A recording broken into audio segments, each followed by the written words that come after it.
Alright, basically, out of these two questions, out of these two ideas that we've come up with, which one do you prefer? So the first one is the idea of a person basically living through their life. Things can happen in their life, such as they could get married, they could have children, they could go bungee jumping. Loads of random events in their life happen, whether it's good or bad.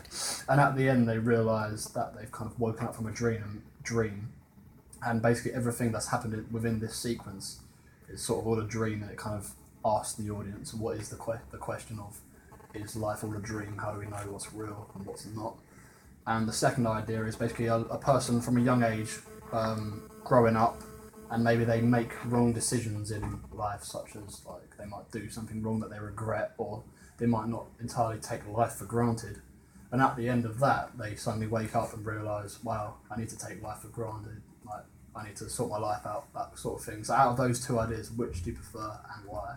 I do the first one purely because you can like relate it to like what's happening today. Because you know you've got like people quite materialistic, where it's like with social media, like we all, like you know when you go on holiday, you have to take loads of pictures and stuff. Like there's like a gap from what's reality. Like we're living basically in a realistic world, in my opinion. No, not realistic, in a fantasy world in some ways, because we do rely on like the internet and stuff like that. But yeah, I do the first one.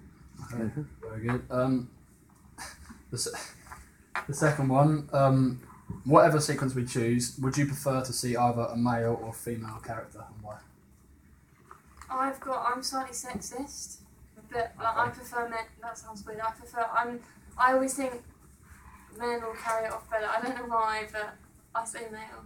Okay, is that any reason, or just because It's you just think? a personal one. Okay, number 3, we had sort of an idea that within the dream sequences, whether it's the first or second idea, the only person's face that you will see is the main character's face. And everyone else will kind of be cut down from waist down, so you can only see like shoulders down. And when he wakes up, you realise that he can see everyone's faces then on the camera, sort of thing. So yeah, like the only person while he's dreaming, He can't see identity. only the camera can't see Yeah. anyone else's faces but his. So it's sort of kind of creating an enigma. Yeah. So do you think that's a good idea, or do you reckon it'd be better? I think it's good because when you do have a dream, like you know when you have a dream and see, I might think you're in my dream, but then it won't be your face, and it won't be you. Yeah. So I think that's quite like realistic and how. Alright, okay. That's a good point actually. And the last question, whatever one we choose, when they wake up, like how old or what age range do you think they should be when they wake up from like this dream, and why? So old because you can kind of look back on how kind of stupid you were realising such a dream you were in, but then you can't change it, and then if you wake up young you can change it, so I don't know, it depends. Alright then. And there are 4 questions, so thank you very much for your time. Thank you. Thank you. Thanks.